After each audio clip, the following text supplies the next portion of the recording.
Dude, did you know you can subscribe to onlywrestlers.com and keep in touch with your favorite wrestlers? The party never has to end. This week's episode of One of a Kind with RVD is presented by Get Blitzed, and you can get 15% off your order when you head to get-blitz.com and use promo code RVD. Get 15% off. One of a Kind with Rob Van Dam is recorded in front of a live studio audience. What's up? Hey, yeah, it's Sunday. Jeez, I almost forgot. It's Sunday, and we're alive. I'm Dominic D'Angelo of several dirt sheets, but I am here today on Sunday. It's One of a Kind with who? Guess who? He's hiding. He's hiding. Who is it? Oh, it's Rob Van Dam. Rob, how are you, man? Good, Dom. Happy Sunday. You know, in Spanish, Sunday is Domingo. And you're Dominic on Sunday. Whoa. Oh, my God, dude. And guess what, Rob? I was born on a Sunday. Hey, thank you, DB. You're welcome. Oh, I'm it's sorry. a bullet. It's a bullet. Like, right. I'm just crusty a little bit. I'm a little dusty. I'm gonna bring it up. All right, thank you. little bullet. That one. Ooh. Dee's pretty good at rolling, though, right? Huh? Yeah, she hasn't rolled in a couple of weeks though, and she's a lot of practice. Yeah, she's good though. She rolls like I do. Heck yeah, heck yeah. Well, folks, we are live. Maybe you're rolling up too while you're watching live. Yeah. You don't believe me? Sábado, domingo, lunes, martes, miércoles, jueves, viernes. Dang it, I want to learn Spanish. Sábado again, bro. I want to learn Spanish. Maybe your name means Sunday.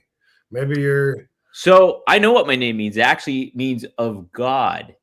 I was just gonna say that because it's Sunday, and you never made that. You never made that connection before, did you? No, I never did actually. There you go. I was just gonna say maybe your name means like the day of our Lord, and I was gonna go to open up that doorway and explore it. And guess what? It means, I think it means with God, and my last name D'Angelo is with the angels. How about that? It's pretty wild. And I was born on a Sunday nonetheless.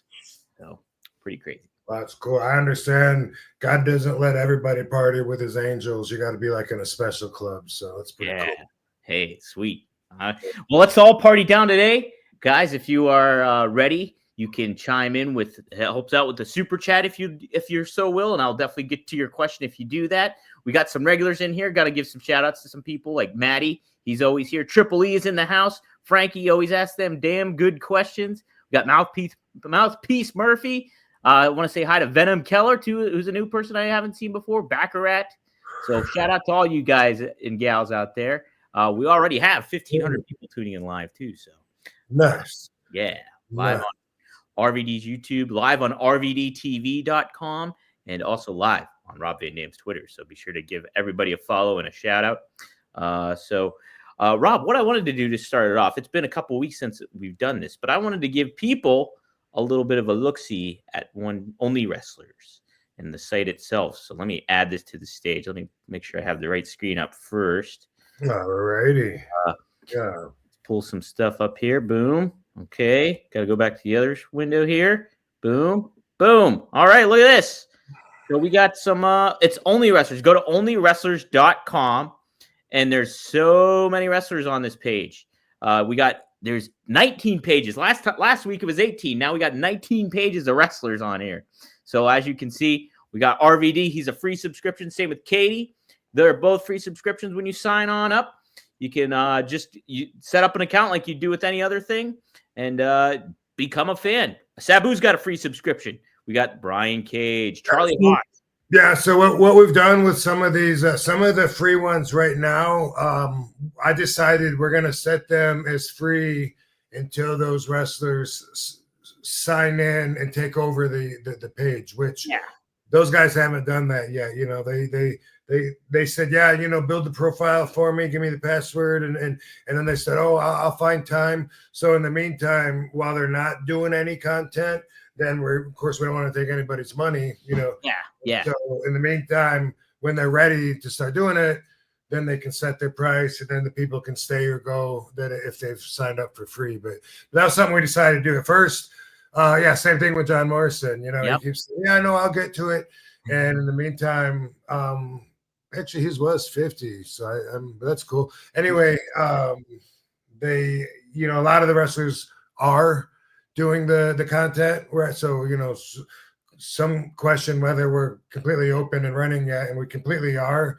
When you're ready to own your profile and start promoting it, telling people to follow you there, dude, it's ready for you. We are sponsoring some of the JCW, the Juggalo Championship events. Yeah, and Joe Bruce is awesome at the content that he's leaving for the fans. Having fun with it. The community chat room is finally open. We're not really promoting it yet because we're waiting to get the delete option on it so that when people sign up, if they're in the chat and they want to put in racist comments or whatever, we just want some kind of control. But anyway, it's so easy to get to. Boom, there you go. Look at that. Here it is. Boom, we're gonna have 3,000 members all talking at the same time in there. But before that's even a problem, right now there's very few, and you can see Matt in there. Yep, Maddie's in there. There's you, Rob. Giving a happy 420. But pretty soon we're going to promote that, and then we will have wrestlers like myself there at a specific time to talk to everybody, to bring news. So we're having a lot of fun with that, and I'm going to build up my store. See how it's a store? You just click on it. Yeah, I was just thinking about it today, and I'm kind of excited about my idea of what I'm going to do with the store, because there's nowhere right now, even on my eBay, where you can get any autographs personalized to you. Ooh. So I'm going to do that on here. I have a bunch of action figures that aren't available anywhere else, Funko Pops, a bunch of different stuff. And anyway, I'm gonna put that up. Like, I just thought of that today, so I'm gonna start loading that up today and tomorrow, however long it takes me for the store. And it's gonna be exclusive, where you can say, "Hey, I want to get something made out to Peter." You know what I mean? Yeah. Can't do that anywhere else. But since it's gonna be coming from here, that's something I thought might be kind of cool to make that store stand out a little bit and be exclusive, which is basically the whole idea. Yeah, that's right. It personalizes it more. You get the connection with the fan a little bit more, and it's a really, really cool platform, and more stuff to come with that stuff. But you were talking about like getting the belt designs and stuff like that for the promotion itself, and the federation and show you're putting on and stuff. So that should be fun too. So absolutely look for. Oh, nice! Thank you, DB. That's better. Hey, look at that one. Thank you. A plus. All right. Some stems poking out through the sides. It looks like an alligator. Nice. But by the way, I just also, one other thing I want to mention about Only Wrestlers. I'm still learning it. We're all still learning it, you know, and appreciate the patience, but we're having fun. As you can see, it's growing all the time. I don't know yet. Like, I leave stories. That's my favorite thing to do. Mm-hmm. You got to push the profile, and there's a circle around my image, you know, to see the story. And I'm partway worried that people won't know to do that, to push it, because nowhere does it say push. But I mean, there's a circle around my image on my profile page, and you gotta push that. But I like to leave the story. Oh, where's my image, the profile page? Oh, right there on the top left. Oh, so if you click on this? Yeah, and I'm worried that some people might not know that, but that's okay. Because yeah, that's what I like to do. That's my favorite thing, is just to keep going back and adding to the story as it builds. But what I wanted to say, I have no idea if anyone sees it. I don't know how to find out. I keep trying to ask administration. Same thing with videos. I guess there's the videos on the feed wall, then there's the videos. There's videos here. Yeah, one of them I can't see. I can't remember which one it is. But point I wanted to make, I did stumble across seeing that people are tipping.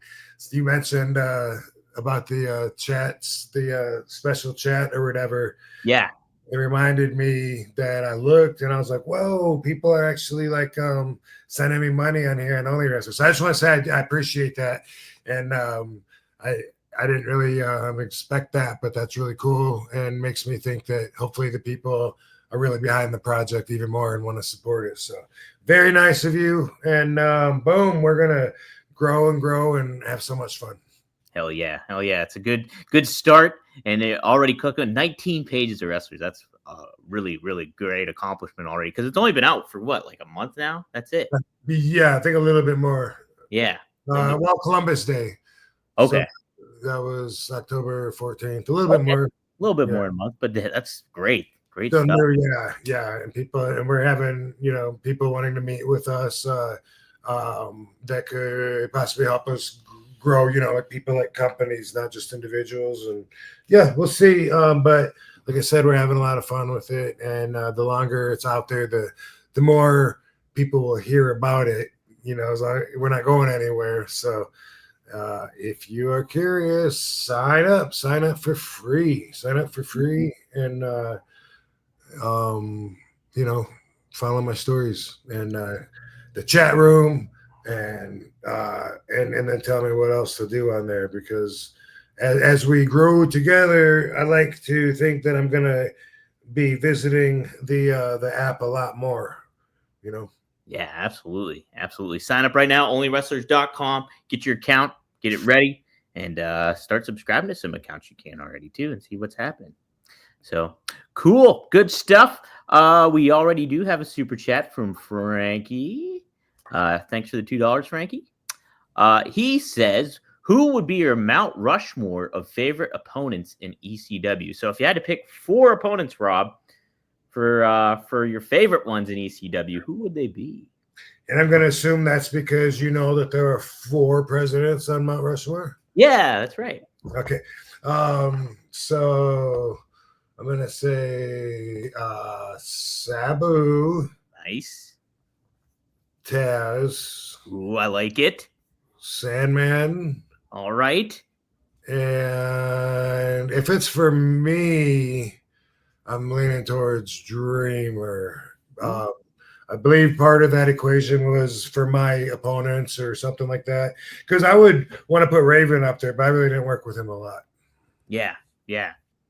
What about Jerry Lynn? Would he be an honorable mention or something too, you think?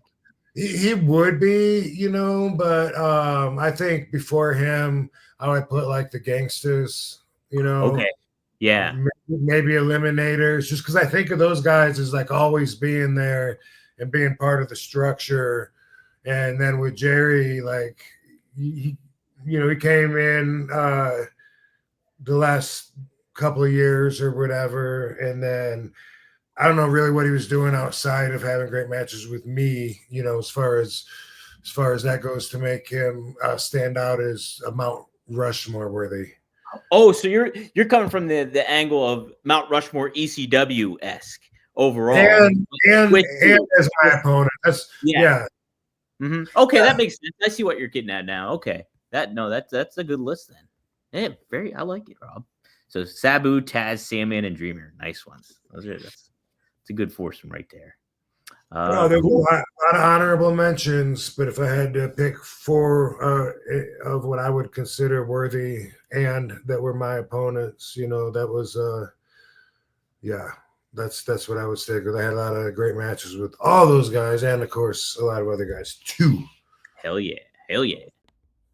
Hey, does Blue Chew work? If you're asking that question, we want you to know that Blue Chew is putting their money where their mouth is by giving you a month free. Blue Chew is an online service that delivers the same active ingredients as Viagra, Cialis, and Levitra, but at a fraction of the cost and in chewable form. The process is simple. Sign up at BlueChew.com, consult with one of their licensed medical providers, and once you're approved, you'll receive your prescription within days. Blue Chew tablets are made in the US of A, and prepared to ship directly to your door. The best part, it's all done online. That means no visits to the doctor's office, no awkward conversations, and no waiting in line at the pharmacy.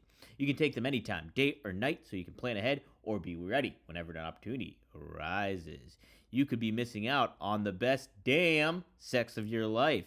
Blue Chew wants to make men rock hard. They told me that's the mission. They will not stop until every man is bricked up like a brick house, till every tent is pitched, till every rod is raised. Discover your options at BlueChew.com.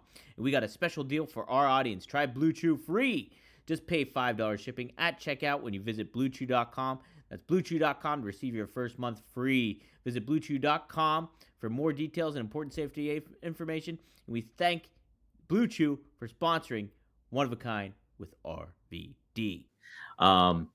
Rob, last week we kind of touched upon WWE, the ECW version, the WWE version of ECW, and I thought it was a really, really cool concept that you came up with. That you were like, oh, it could have been eventually, if they kept with the trend that it was, that it could have been a settling ground for wrestlers too, where it's just like if they're on the SmackDown brand or the Raw brand, they'll be like, hey, let's settle the score down in ECW and make it happen.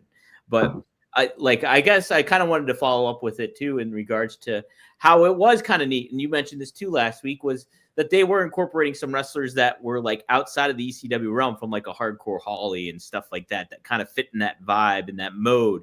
And then the Kurt Angle with the mouth guard and the intensity kind of stuff. And it would have been neat to see it kind of go from that thing. And then I co-hosted with Blue Meanie this past week. I tagged in for his co-host this week. And he happened to mention too how he thought maybe ECW would have evolved into what if the original ECW. I'll clarify, the original ECW might have evolved into what ROH kind of became later on, to kind of adapt to the time period where it was like, more so the wrestling style and certain things like that. Could you have foreseen something like that maybe with ECW if like the financials all lined up and everything kind of became more of a television success for the original ECW? If I understand right, when you say ECW could have been more like ROH, are you just saying that they could have compromised some of their unacceptable values to meet halfway with as a wrestling promotion on TV? Yeah, kind of in a way, kind of like to maybe be more marketable for mainstream, I guess, like so that to be a more viable kind of product in certain ways. Would you think that would be an appropriate route for it to take, or do you think it could have kind of survived a little bit longer the way it was doing, the way you guys did it? Does that make sense? Yeah, I mean, I can see it now. I hadn't thought of it before working.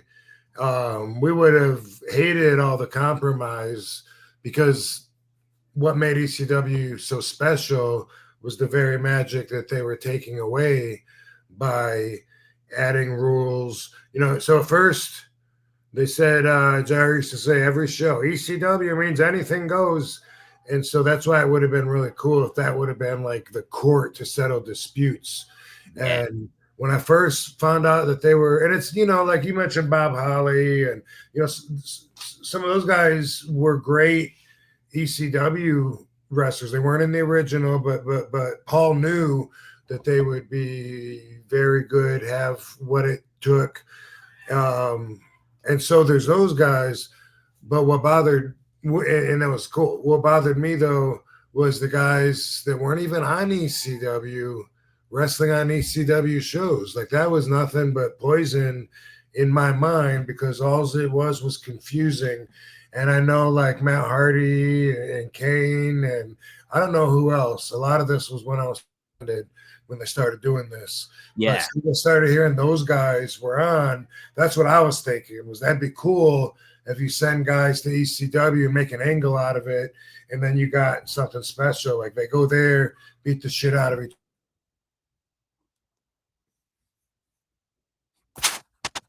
Uh-oh.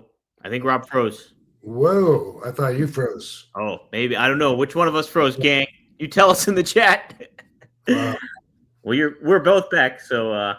But you were talking about settling the score. You were saying how like getting those guys from outside WWE or from the WWE realm coming into ECW to sell scores. And that would have been cool if you let the angle build to a point where they wanted to fight with where anything goes, and fight with chairs, weapons, fight in the crowd, get bloody. That would have been really cool, and it would have built ECW up based on its own natural foundation. So since they didn't do that, and instead polluted the waters by continuing to have non-ECW wrestlers on the show, I mean, it didn't make sense. These guys aren't on ECW. Why do you have them on? And I know, like, between the Raw and SmackDown, a lot of times I was on the Raw brand, but I'd be on the SmackDown show too. But you know what? That's confusing too. Mhm. And they would do that, but then they did that with ECW too. And this is a new brand that we're trying to distinguish. And then for you to all of a sudden go from ECW means anything goes to meaning you got one Extreme Rules match per night, and then you're gonna the talent pool is gonna be a who's who in the business that's not even in ECW. It was, that's where you start approaching that conversation of was it destined to fail? Did they intentionally want it to fail? Yeah. And like that's the thing too, is like it was so confusing, and it just became like a third brand that was the same of SmackDown and of Raw, where it's just like there was no delineation of it.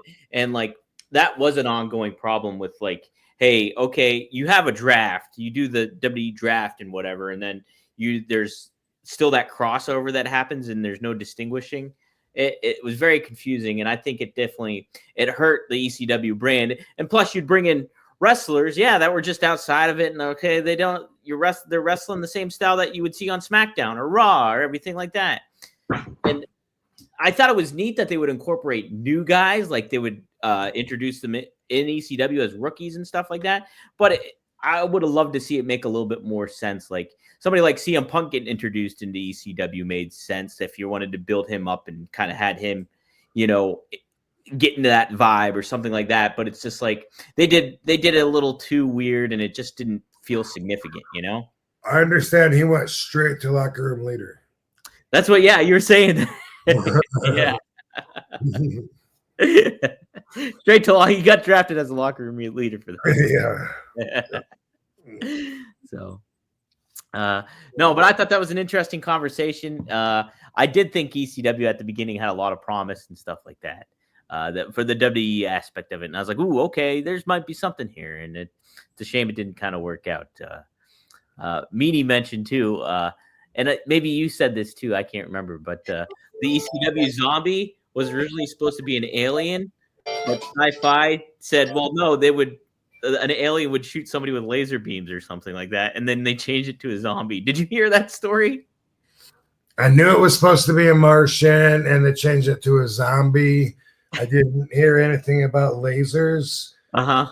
I heard this through Paul when we were having daily conversations about they want to do 7 really stupid things. Yeah. He's like, I'm gonna get them to cave on 4 of them. 3 of them we have to let go. That would happen every day like that. And one of them was they're gonna have they want to have this Martian come out, but we got it. So when he comes out, Sandman canes the shit out of him, and then that way it won't be that bad. Okay, why a Martian? Because it's a sci-fi channel, okay, I guess, whatever. And then it ended up being a zombie. Meanie said too that he would see the guy that played the zombie on like the independent scene or at conventions or something like that, and he would be apologizing for what happened. He's like, "Dude, it's a payday. You don't got to apologize." Right. That's funny. Knew it was wrong. Yeah. He was like, "I'm sorry." He's like, "Oh man." One of the things that they did that was really wrong, but I'm kind of glad they did. Kind of, but not really. It depends on what perspective I take. But I'm thinking about when they had the strippers in the ECW show, Kelly, and Brookie Brooke. Yeah. They, that was like so stupid, and Kelly got a lot of heat because she didn't look like a natural dancer. You know, her movements looked like she was trying to do something that she was taught to do, and she got a lot of shit for it. But obviously, we're glad that she came into the business. You know, we all love her, and she's been around for a long time and stuff. So that's cool that ended up coming out of it all. But at the time,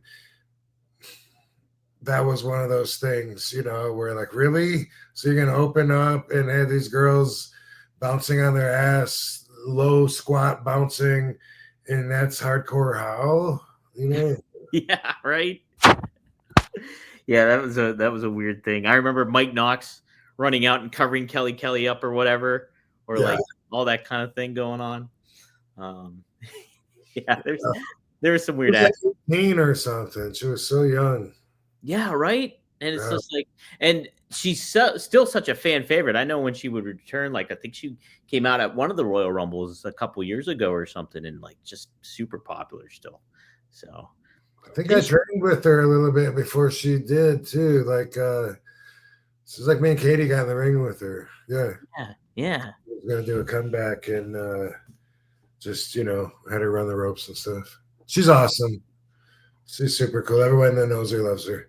Didn't she just have twins? Was that her that had twins? I think she had baby twins or something. I think so. Yeah. Yeah. So yeah. That's awesome. Ashley likes your action figure room.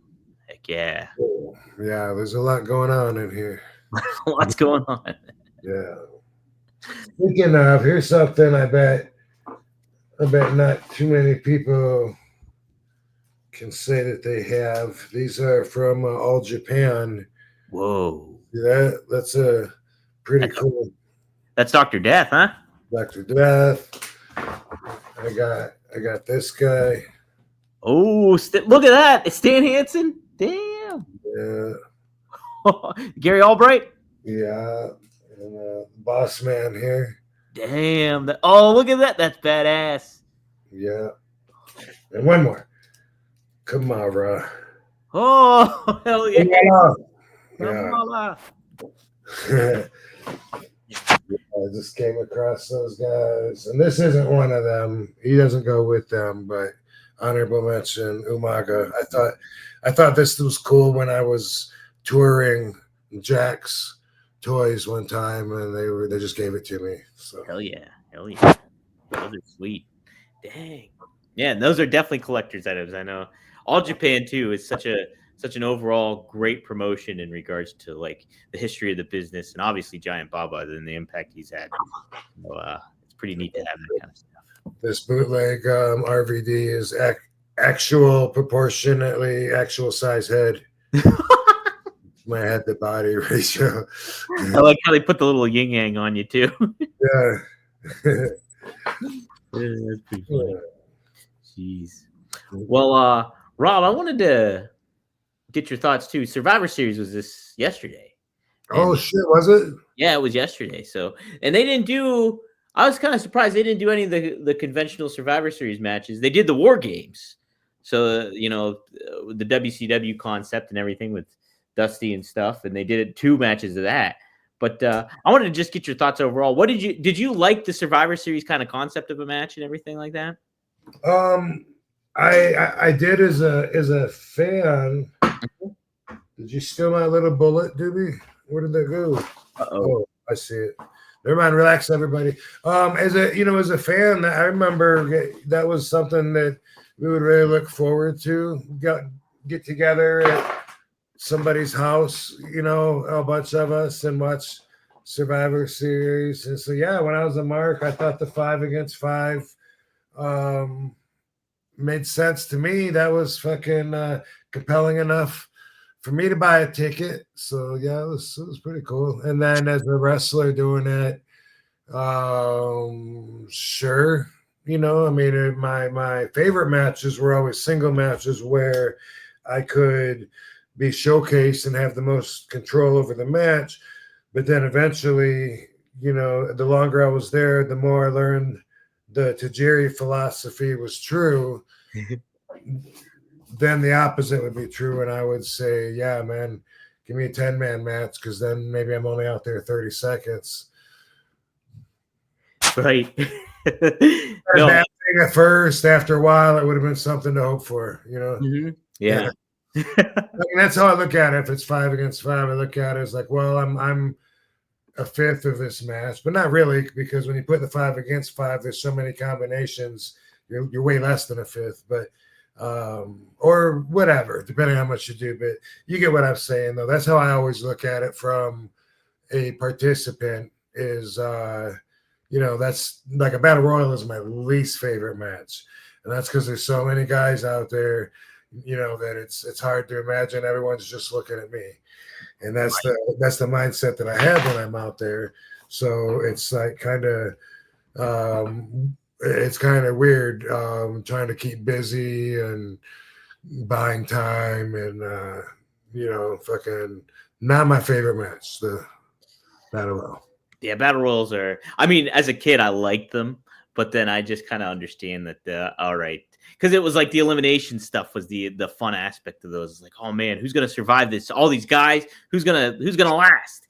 And that's what made the Royal Rumble kind of streamlined it a little bit, because you could have a lot of more one-on-one matches because people are getting tossed out as time goes on and stuff like that. So it kind of made a little bit more sense and made it a lot more fun. But yeah, to be a wrestler and in that ring has to be just like fucking, oh God, what the hell? Like trying to make everything work and trying to keep busy and all that stuff is a little tough, I bet.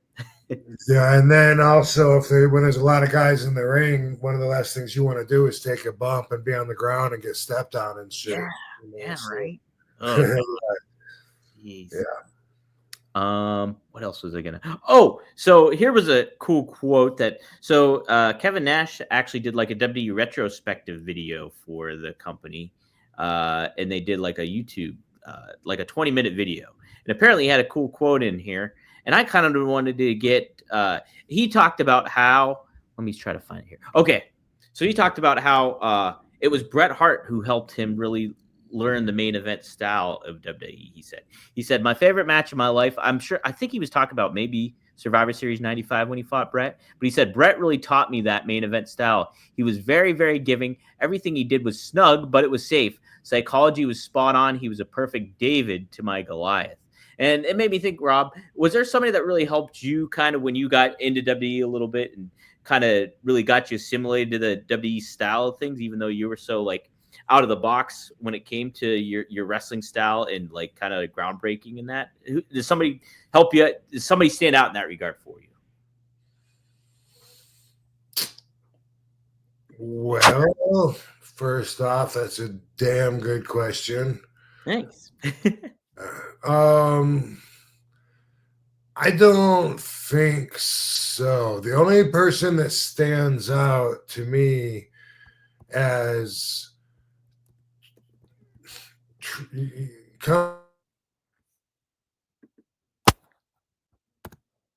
Still there, Rob? Weird. Weird, man. Weird. The solar flares again or something? Maybe, I don't know. Damn, when I signed up, it said something about being plugged in is a better connection than Wi-Fi. Oh, and I was like, why did it say that? Because it looks like the Wi-Fi is a good signal, but I can't plug it in this room. You're okay though. Like it's pretty clear. Otherwise, it's just phrase once in a while. Okay.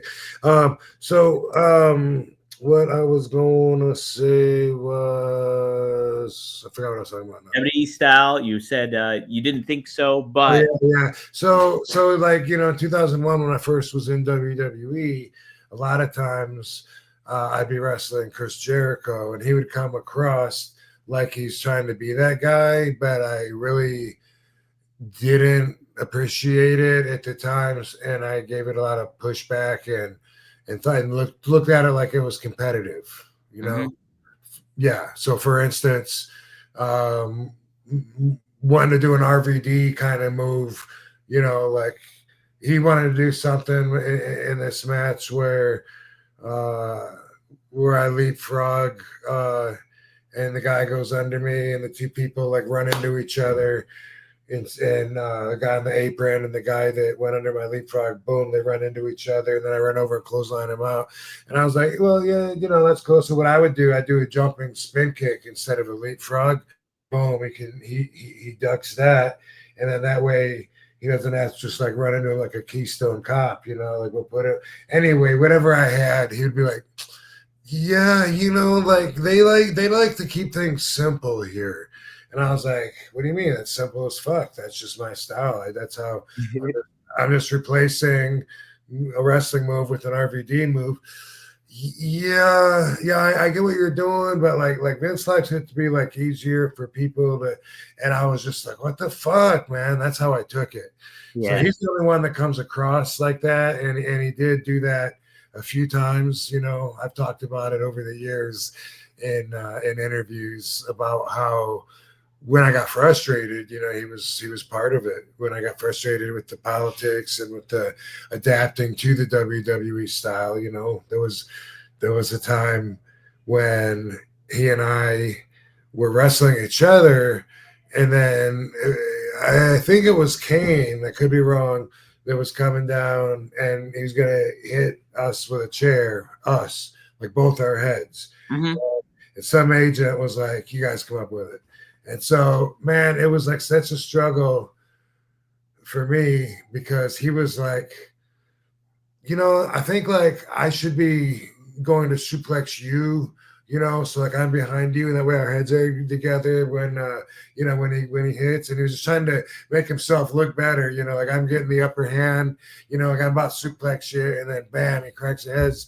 Well, what about I'm about to suplex you, and we put our heads together.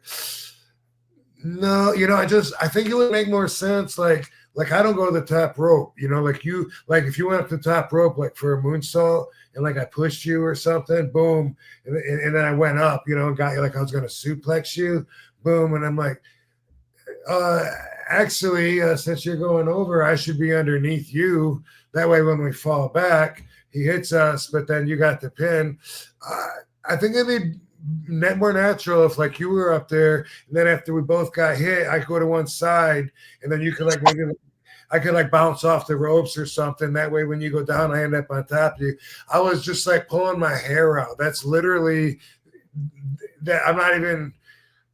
That's exactly how like one full day of frustration went during this time period. So he's the only guy that stands out, in my mind. And he was like, maybe I could call Fit over here, and if Fit would always go with Jericho and Kane, and it was like, well, let me call Paul over here and see what he thinks. You know what I mean? Like, it was just like fighting, but both pretending that we're not fighting is what it felt like to me. The whole politicking, that's what it feels like. Like you're arguing, but you're pretending that you're not. I don't know. It's weird. Yeah, it's like, hey, let's discuss a match and go over this, like, and decide what's the best route to take. And then it's also like, no, I want to do it fucking this way, and that's it. Oh my gosh, that would be that would be. So I didn't like them trying to show me the WWE style and how to change. So I always stuck to my guns, for better or worse. I mean, it got me as far as I got. It also, cut off the opportunities that it cut off by me just sticking to my guns and my path and my beliefs, and being actually stubborn in a lot of areas where, again, for better or worse, I was. It's kind of funny too, because I know when Jericho first got there, like back in 1999, I think a lot of the talk about him was that he had trouble adapting to the WWE style too. Like it took him a little bit to do that too, and like get into that mode, because he was he was in WCW, he was in ECW, Mexico, whatever and stuff. And so I heard that someone very close to me was during that time was like, why is he doing to you exactly what everyone did to him when he came in?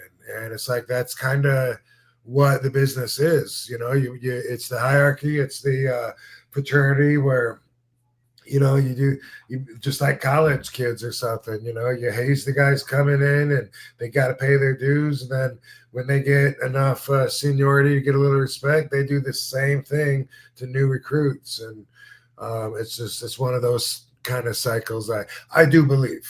Yeah. But But I also think that that Chris Jericho, that I think that I've heard him. I don't know if I've heard him say it or heard third person, but that he had no idea that he was being like that. That he's surprised, and it's like, okay, okay, but you were. Yeah, it was rough, learning to deal with all of that. But also, I'm told he was promised a bunch of stuff that they were then promising to me, and so he was in that position allegedly as well, because all of a sudden, hey, you know what, we're looking at giving, you're going to be the new Intercontinental Champion or the new Tag Champ or this or this. Solar flares, bro. Them solar flares, man. You're good. Solar fucking Ric Flares. Woo!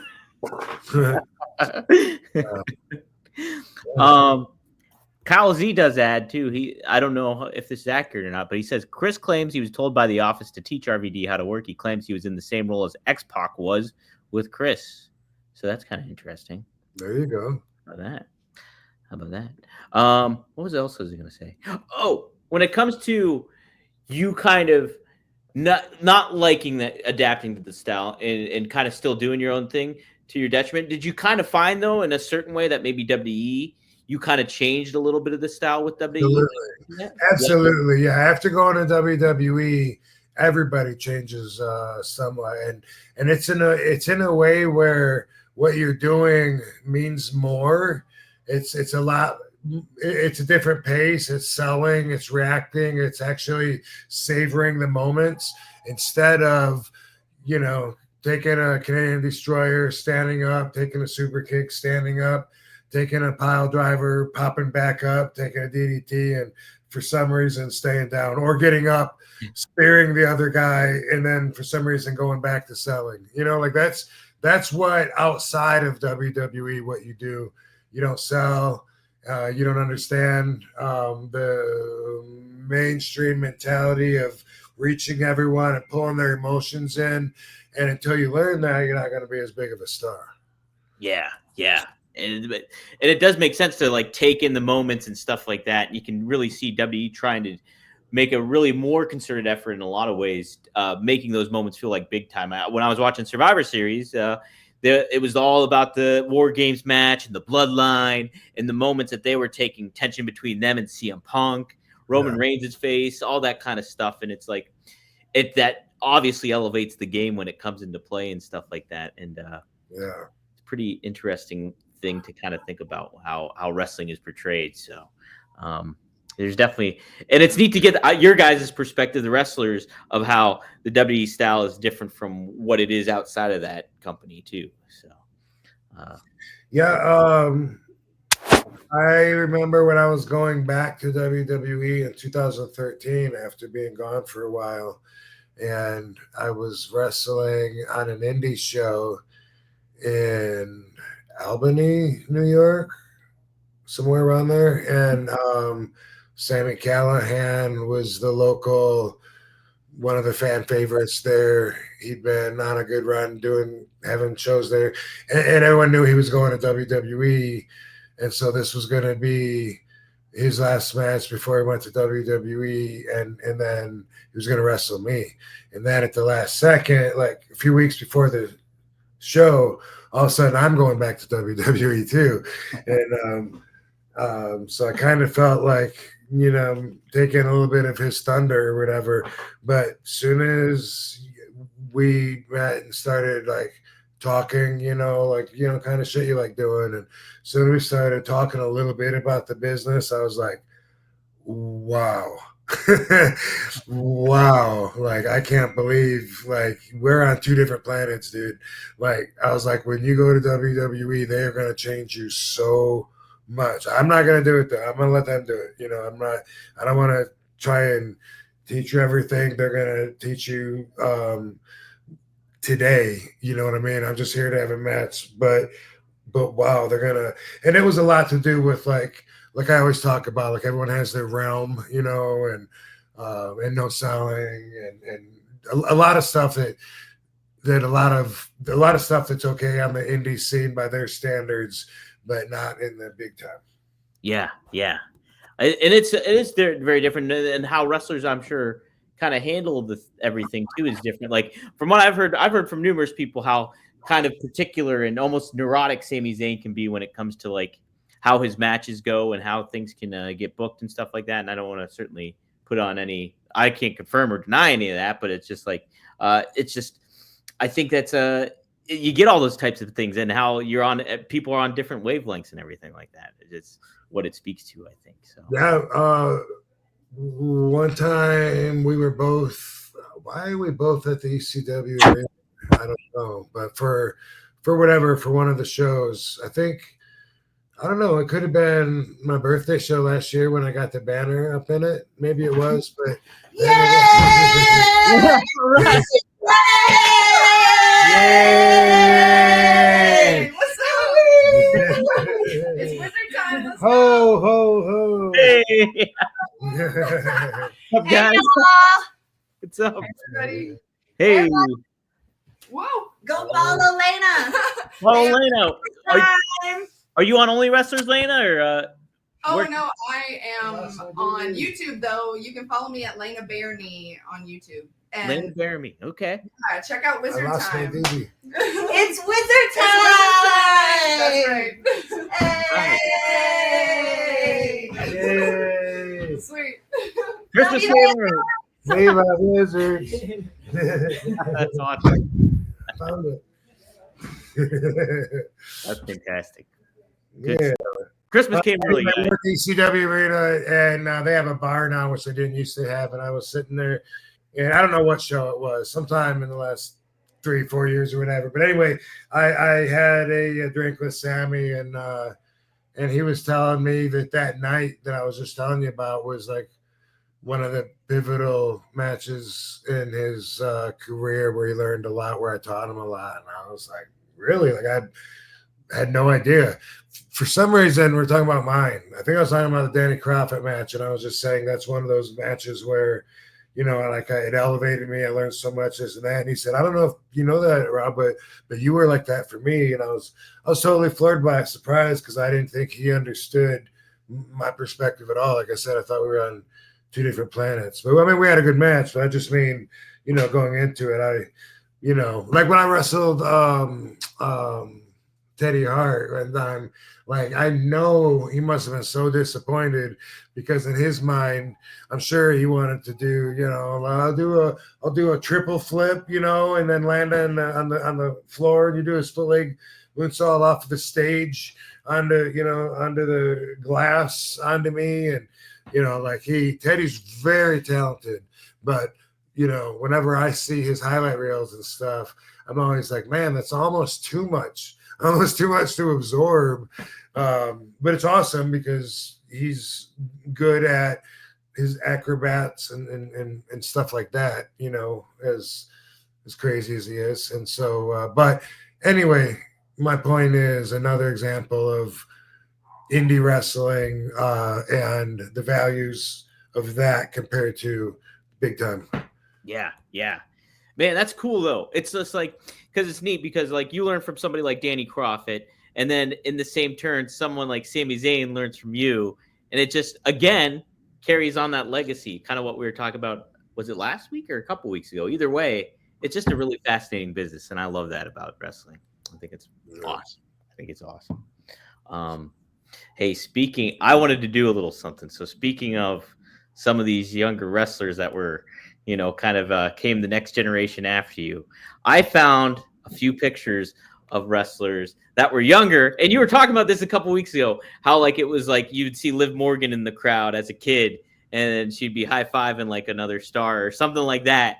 And so somebody posted on Twitter several pictures of wrestlers when they were younger with older wrestlers. And I want you to try to guess who these people are. So we'll start with this one. Who is this with John Cena? Bailey. Yes. Yes. Yeah. All right. Who is this with Kane?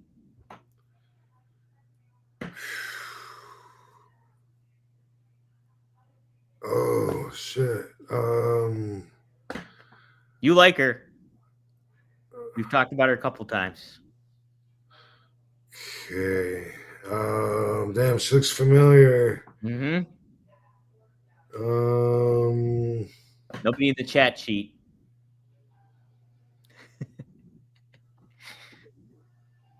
it's not.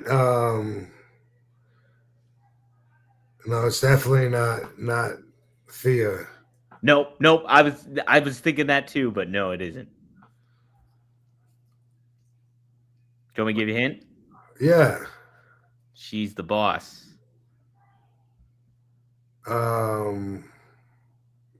Is that the Rock's daughter? Nope. Oh, Sasha Banks. Sasha Okay, Banks. There you go. CEO. Yep. got you. All right. Here. Who is this in a Taz shirt? This might be a little tough one. Who is this in a Taz shirt? Current WWE star. Damn it.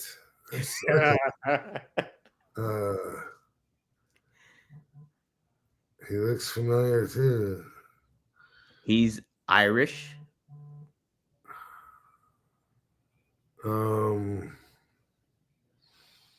He's no, he's Venom V something, like he's got Viper victim, Venom, close. Finn Balor. Yep, there you go. Why do I think Venom or Venom? It was because maybe the demon and stuff like that. Okay. Who is this kid with the red hair with Stone Cold Steve Austin? CM Punk. Yeah. He looks the same. That one's easy. Yeah, he can't. Yeah, there's no denying that one. All right, now Rob, this one's my favorite one. Look at the chip on his shoulder. He's like, yeah, he's like, trying to look cool. Take the goddamn picture. Yeah, right. All right, this one, Rob. This is the last one. This one's my favorite one. Who is this with Triple H? Oh, that's Ricochet. Ricochet. Yeah. Yeah. Yeah. I saw something on Instagram when he looked like that doing a promo. Yeah. Yeah, but I didn't hear it. I always have the sound off when I watch Instagram in bed at night, so I miss out on a lot of sound. I hate the sound. I find when I do put sound on, I hate it. It's unnecessary loud music. Mm-hmm. Also, I don't get like the whole TikTok thing. I don't get where like there'll be one audio track and then a bunch of people try to reenact it and talk with it. Like, yeah, I don't like that. Oh, not for me. It's like it's almost like seeing like it's almost like seeing, kids want candy so bad, but then when you get a certain age, you just don't want it anymore. And you look at them like, no, I get it. You think that's really cool, but I don't need any sweet tarts or fucking Milky Way. Right. No, I don't. Yeah, right. No, it's very that is not my thing either. I like Instagram, but yeah, a lot of the times like I try not to have the sound on. I hate sound on Facebook too and all that kind of stuff. If there's certain aspects, I'll click on the sound if I want to hear something, but if it's just popping up, no thank you. No thank you. Yeah. Cool. Let's see what else I had on tap here. I had a couple notes.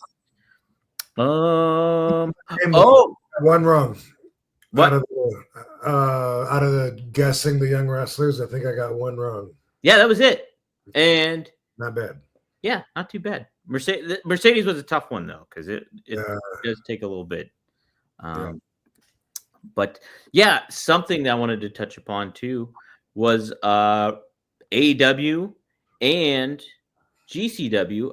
I know we talked about GCW last week, but I don't think we got to talk about them going to the Hammerstein Ballroom and them having matches there. Apparently ROH and AEW are going to have some shows at the Hammerstein Ballroom.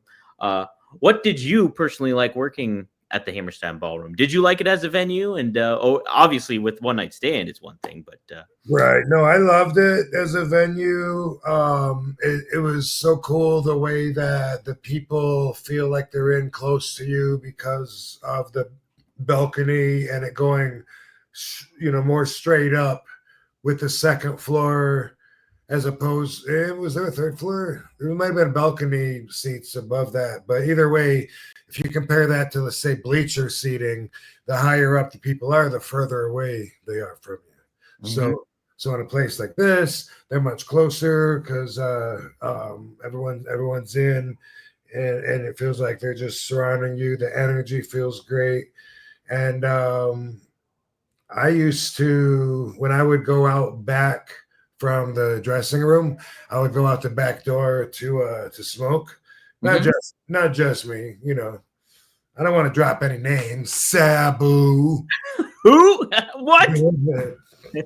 Whoever, but it was cool going out the back door of the dressing room upstairs was a fire escape area, and it was like a platform where steps went off of it, you know, whether they go up or down or both or whatever. And it was really cool. For some reason I called it Ewok Village, because that's what it reminded me of. And I used to like that about Hammerstein Ballroom too, smoking at the Ewok Village.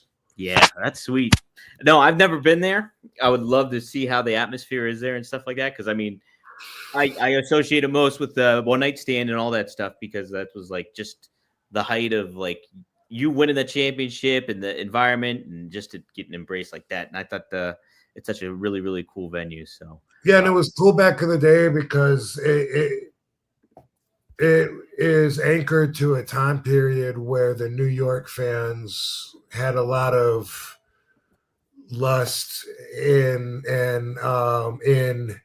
wanting to be ECW's home base, really. And so there was like a Philly versus New York City thing going on. Who's got the better fans, and you know, which one is better for ECW, and we even did talk about moving our base from the Philly arena at one time up to New York City. But this was anyway during that time period where the fans that were there screaming their lungs out, they were doing so because that's what they do, but also they also had an agenda of wanting to outmark the marks in Philly.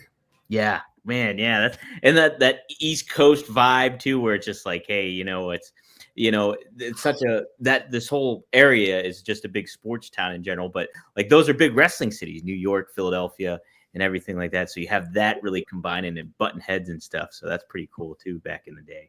Yeah. What did you think overall, like, of New York City as a city and going there and everything like it? Did you like it as a city, like going there and kind of spending time there as a wrestler, but then just having a good time too in the aspect of it? Yeah, I love New York City. It's so different than anywhere that I've lived. Like, I think sometimes it would be awesome to just spend like, I don't know, maybe 2 months or something in an apartment where you're right out and your door is a fucking busy sidewalk. Like, it just seems to me like such an interesting lifestyle that it's got intrigue to it. I love walking around the streets, smelling the sewage. And you do smell a lot of marijuana now, especially around Times Square. That's somewhat new, you know, as far as the availability there, but it's awesome. I get it. Of course, a lot of love. All the cops seem to be fans, but also a lot of regular people. And I like Times Square. Like, a lot of times when I go to New York City or even anywhere close enough around there, a lot of times I will get a room like in Times Square because I like the energy there. I think it's a really cool place to be. Yeah, I love New York City. It's I mean, if I had the funds, I would probably move there, but I don't. But it would be sweet. I like just the atmosphere and just in the thick of the action kind of deal. So lots of cool. I've been saying that last couple of days. Me and Katie keep saying like we miss New York. It'd be cool to go there, but I'd rather wait until it gets warm. You know. Dude, yeah. Hell yeah. Rob, I'm fucking freezing right now. My heat's not on and it's like 24 degrees outside. Brr. So I'm not digging it. I wish I was in Vegas right now. Sure. Shout out to Seth. He made our theme song here on the show. $20. He says, heads up, Van Dam fam, my new Christmas song, I Know Santa Claus is Real, is available everywhere. I think Dom and Katie will love it, but maybe not RVD, but maybe I should make assumptions. That's because I know Santa's not real. He's what? Well, I mean, if you believe what you believe, in reality, perception is reality. So he might be real to you. Oh man, I hope he is. No. Uh-oh. Ask yourself later. I will have to. Rob, so when I had to come up with a confirmation name, so in Catholic when you're Catholic, you like if you get confirmed, you have to pick a saint to be your namesake. And I wasn't thinking, I was like, oh, I like my Uncle Nick, so I picked Nicholas, and here that I picked Santa Claus as my confirmation name. So Yeah, you did. You didn't do Saints Row. Saints Row, yeah. Can I do Saints Row? Would that be fine? Is that the name of that video game I did? Yeah. Oh, okay. Saints Row. Also, is that also the TV show? Or I mean the movie? Did they Saints do Row. a movie?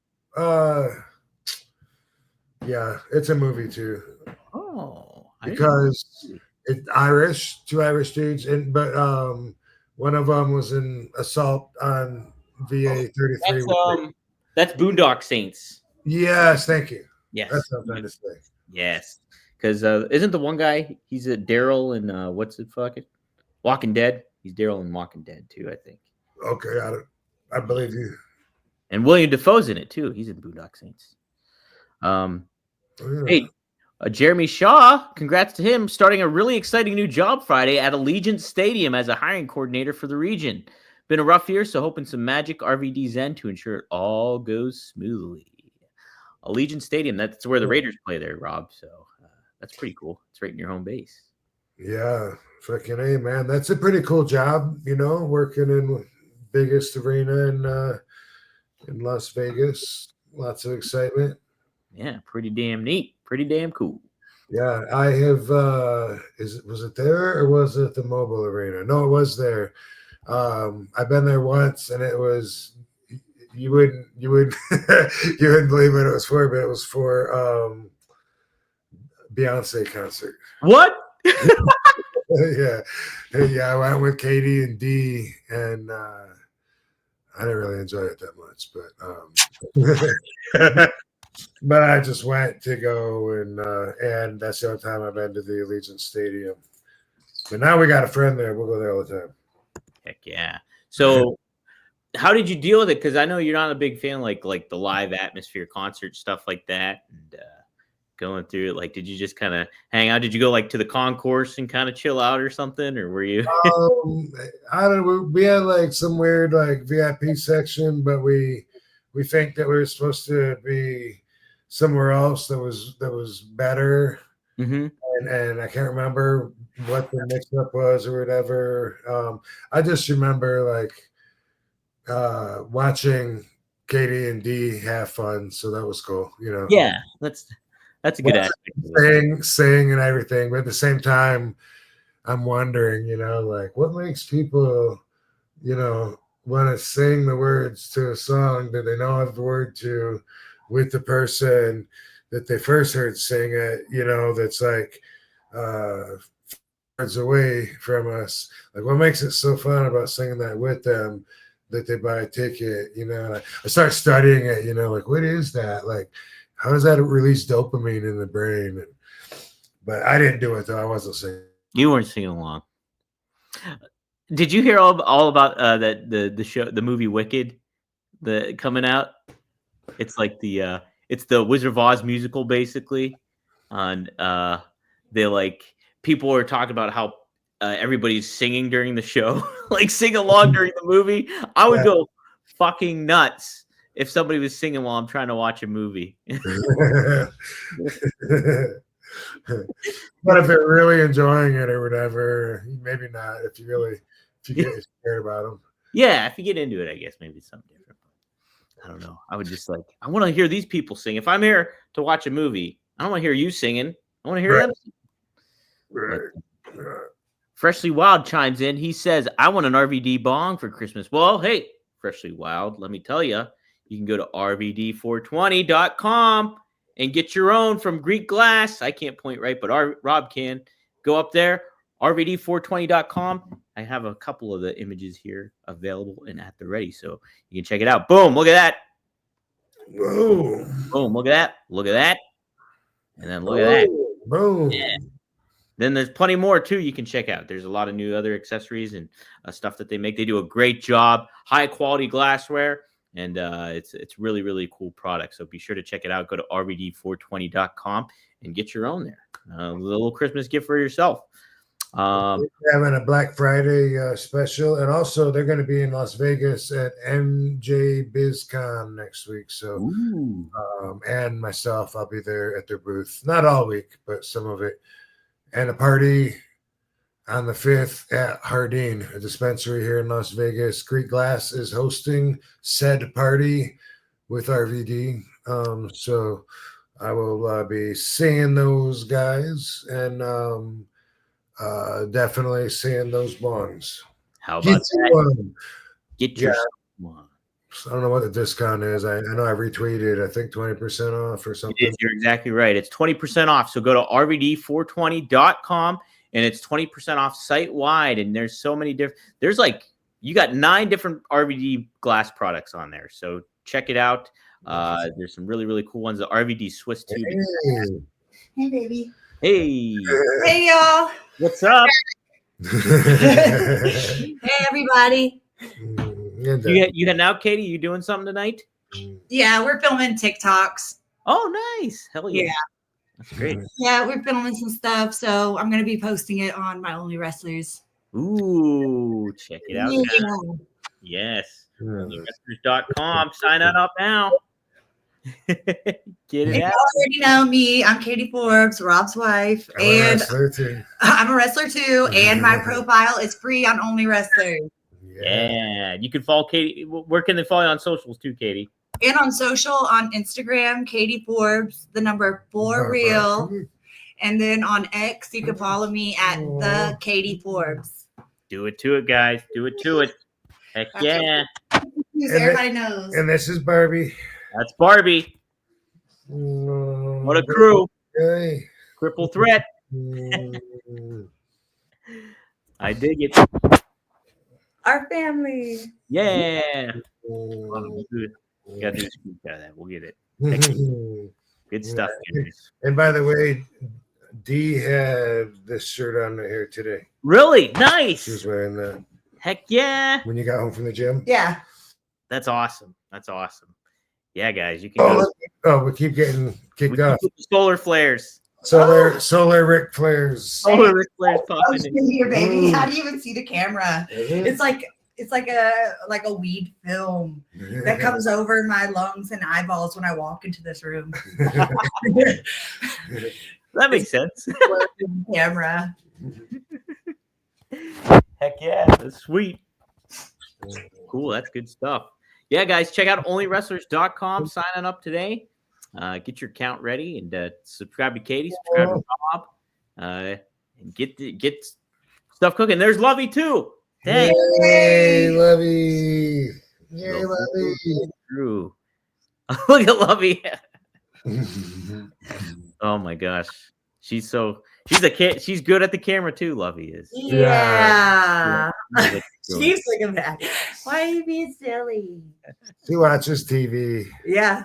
That's great. It's going in my ear, baby. Oh my god.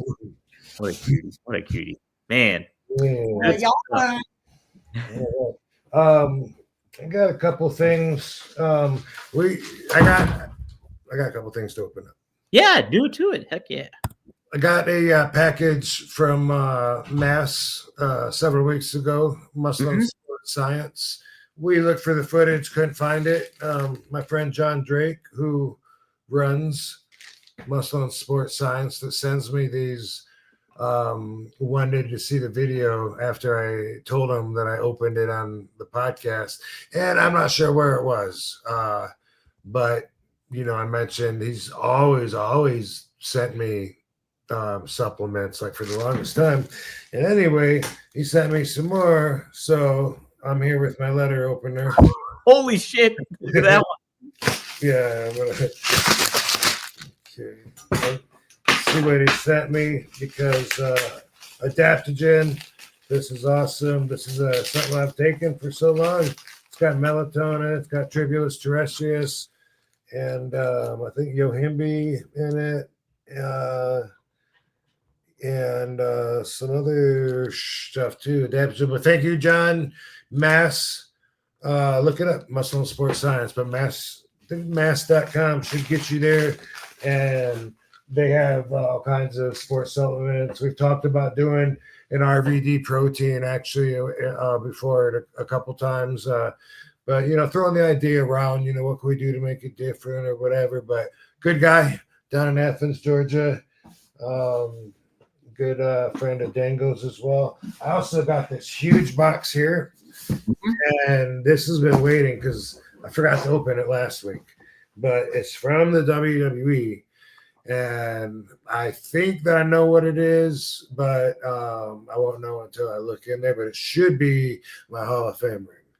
No shit. If you remember, if you've been following our weekly adventures here, I fucking smashed my WWE Hall of Fame ring. It was cracked. And then every time I would look at it, it was cracked more and more and more. And then eventually I woke up one morning and it was empty. It was just a hollow hole. And I found little pieces of glass in my bed. And anyway, WWE said no problem. They told me where to send it, said they'd fix it. And this should be my ring that they sent back. But I just didn't want to open it yet because I like opening shit on the show. Hell yeah. That's why. Okay. Yeah. It's a pretty big box for a ring, but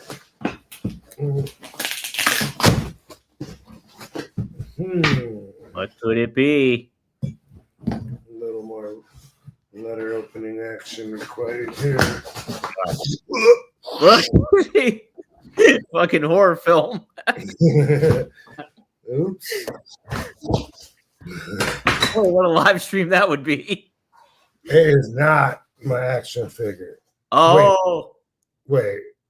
I fucked that up, didn't I? Yeah. Let me try that again. It is not my Hall of Fame ring. Guess what it is? It's your action figure? Damn it. But anyway, that's cool. Thanks, WWE. Heck yeah. Finally. Oh, yeah. Look at that. Finally. When did that come out? That came out a couple months ago. It was SummerSlam. I think SummerSlam during that time. Because I saw it at when we were at WrestleCon. Cool, man. Get yours. Oh, yeah. Signed to you on Only Wrestlers. Yeah, there you go. Signed to you on Only Wrestlers. That's right. That's where you can get customized. So, Yeah, no, that's true. Not yet, but pretty soon. Yeah. Maybe by the time you watch this one, unless you're watching it live, because you can't yet. But I got one more box, and I don't know. I was wondering if sometimes when I don't know what it is, it's something that you had sent to me or a sponsor or whatever. This is yeah. This is from Warehouse Manager and Terry Berry. I don't know what that is. You don't know what that is, do you? I have no idea what that is. Okay. It could just be something I order on Amazon too. I really don't know. Maybe But I order on Amazon like almost every fucking day. I'm always buying shit from there. But for some reason, when this came, I didn't know what it was or didn't expect it. Maybe this one could be the ring. it looks like a ring size box. It does. Warehouse Manager, though. Maybe that's where they get the rings. It's the ring. It's the ring. Dude, okay.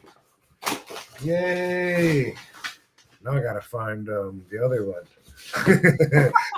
Where'd I put that one? Where's the other one? Yay. Check it out. Oh, yeah. I guess, I knew timing wise that it should be coming, and that's why I thought the other one was it. Got a big swerve. They swerved us all, but in the end, look what we got. With that. Magic, nothing in this hand. Ooh. Nothing. It's my magic trick. He is in Vegas, guys. He's a Oh! Oh! Fuck, it dropped it already. Yeah. Wow. I don't remember it ever looking that fucking clean. Holy shit. Nice, man. That thing was all the way scratched up like for since 2021. Okay. And does it say Rob Van Dam inside of it? I think it does, but it's too little for me to see. It's tiny, tiny. But I know it does. And I'll know it more when I get it evidence later. I can't fucking see it. It's tough to see. Yeah. That's Well, awesome. I believe it's on there in good faith. Yeah. Anyway, cool. Thanks, WWE. I'll take better care of it in the future.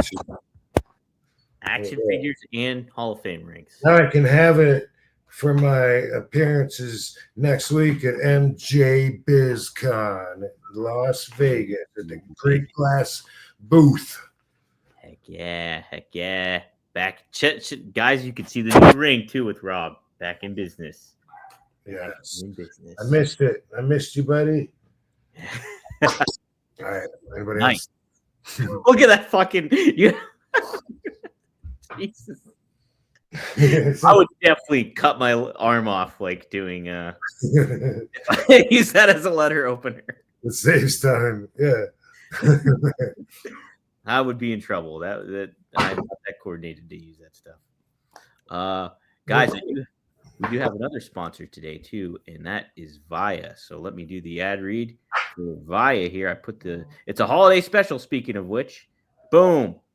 You can do the holiday special. Go to Via. Use the Bitly code link that's below in the description if you're on YouTube, or if you're listening on the podcast feed, it'll be in the description on the podcast feed. But let me say this: you need a break from the crowded stores and the endless gift list. Restore your zen and embrace the natural power of hemp this holiday season with Via. This holiday season, unwind and recharge with Via. Whether you're enjoying a quiet evening at home or embracing the festive cheer, Via's premium THC and THC-free gummies will help you find your perfect holiday balance. Via is well-renowned for their award-winning THC and THC-free gummies and vapes, THCA flower, soothing topicals, and calming drops, all crafted with the highest quality hemp sourced from the trusted, independently owned American farms. And the best part, Via is legally shipped in nearly all states in the U.S. in discreet packaging directly to your door with worry-free guarantee. No medical card required. So if you're 21 plus, check out our link to Via's website link in our description and use code RVD for 15% off. But right now, if you're tuning in live, you can use that code and get 25% off on their holiday special.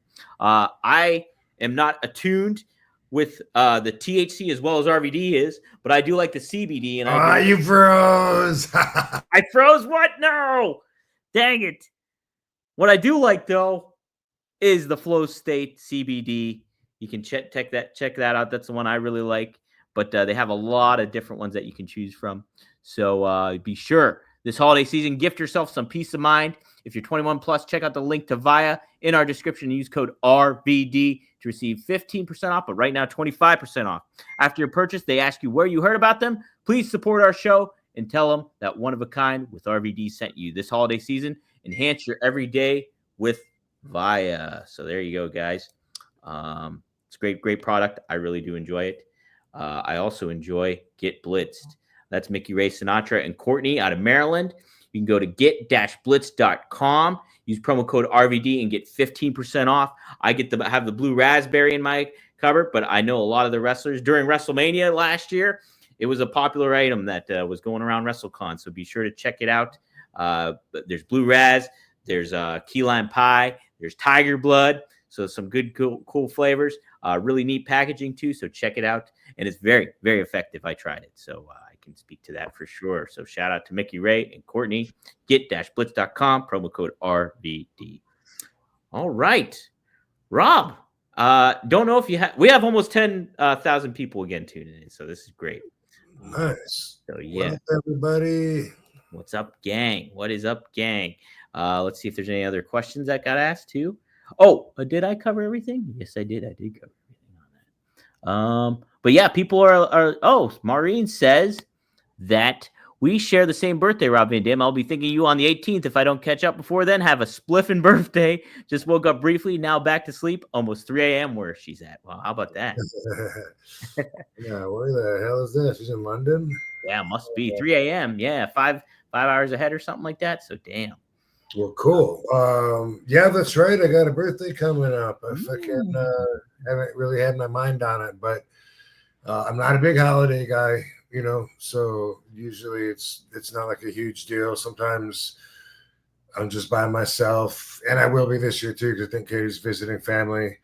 So I think I'll just be with me and Barbie probably because she'll probably take Lovey, and I might not do anything. Sometimes that happens. I like routine, and I've said this for a long time, but holidays just kind of fuck up the routine for me, you know, and then it's just damn, you know, I can't call a doctor, I can't go to the bank, I can't, you know, go to the post office because it's a holiday.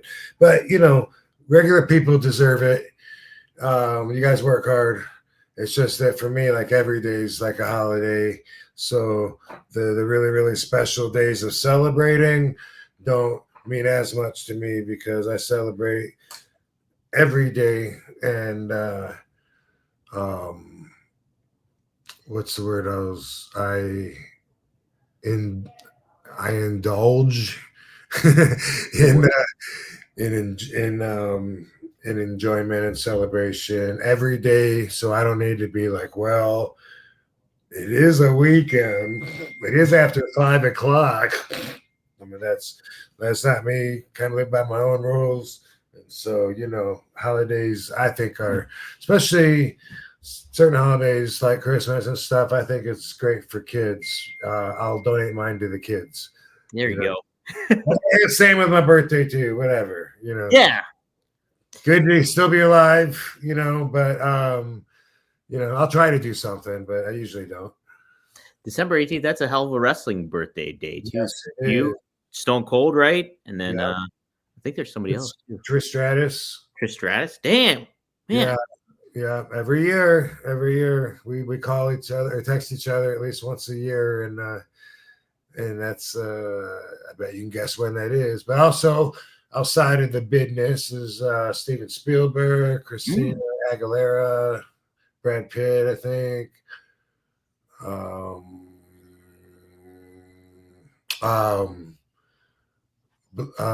DMC, DMX. DMX. That's what I was trying to say. Oh, X don't give it to you. Hell yeah. Yeah. How about that? December 18th. Yeah, coming up. That is fucking like wow. That's crazy, man. Less than 3 weeks. So for me, since I'll be 54, I'll just start telling people I'm 54 now. But you know what I mean? Because instead of saying, you know, how old are you? Oh, I'm 53, but I'll be 54 in 12 days. You know, so I mean, realistically, when you look at the bigger picture, I've been alive for 54 years. I'll go ahead and round it up. But there was 1 year, I think it was when I was 34, maybe. I started doing that a little bit too early. And so yeah. So since I was turning 34, so instead of saying, well, I'm 33, but I'll be 34 in a month, instead I would just say I'm 34. And I said it so much. I don't know why people ask me so much. Probably because the birthday was coming up. So they ask a lot, oh, how old are you? And then when I had my birthday, I actually thought I was a whole year later. Like I thought I turned 35 and that I was already 34 because I used that number leading up to my birthday. Yeah. So I actually thought I was a year older for like 2 months. It was sometime in February that I was like, wait, I'm not 35. I'm 34. Because the last number always goes with the year, or used to.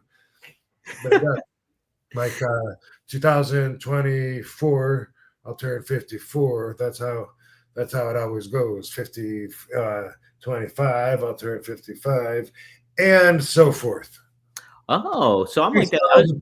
Yep, because I was born in 70, so since it's an even year, it's always like it's, you know, that's why I was like, how the fuck am I 35, but it's only, you know, like 2014 or whatever. So or 20 or 4. It would have been 2004, I guess. Yeah. Anyway, you get it. If you don't get it, you're not gonna get it.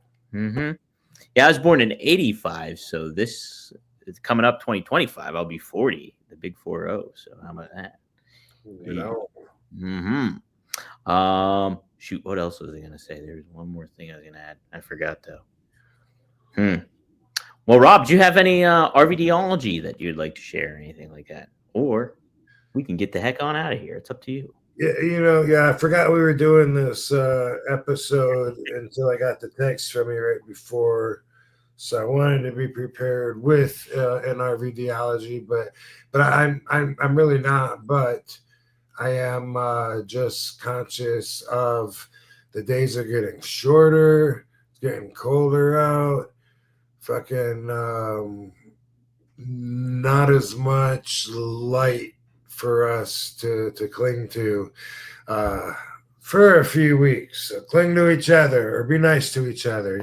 Like it's dark times, literally and physically, during this time of year, and there's a lot of emotion, but it's a great time to really get depressed and focus on all the worst shit in your life. Don't do that. Don't do that. Just think about family and love and all that stuff that the holidays are supposed to be about. And before you know it, we're going to be past this fucking shortest day of the year, and then they're going to start getting longer again, and there'll be more light and more warmth, and let's just fucking do this journey together. I love it, Rob. I love it. Yeah, guys and gals, focus on you at this time and do what's best for you at this moment, and don't try to, whether the weather's getting you down or the cold or anything like that, just stay motivated and keep focused. It's tough to do. It's easier said than done, but just keep a positive mindset as much as you can and keep the focus. So good stuff. Learn what gives you positive energy and get some of that.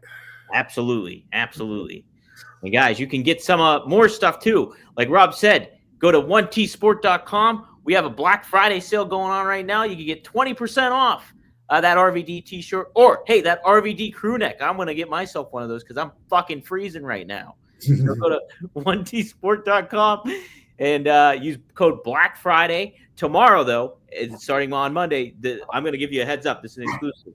A flash sale. You use MON, code MON tomorrow, and you'll get 25% off on 1tsport.com. All merchandise, site-wide. So and get your Stan Hansen keychain in Tokyo, Japan at the Narita airport. There you go. You can get that there. Or Dr. Death or Giant Baba. Look at that one. Oh, man, that's a good figure too, Rob. I believe this is one of the unreleased ones. I've never seen that before. Yeah, just happens to be hanging out on my desk here, trying to get in on the show.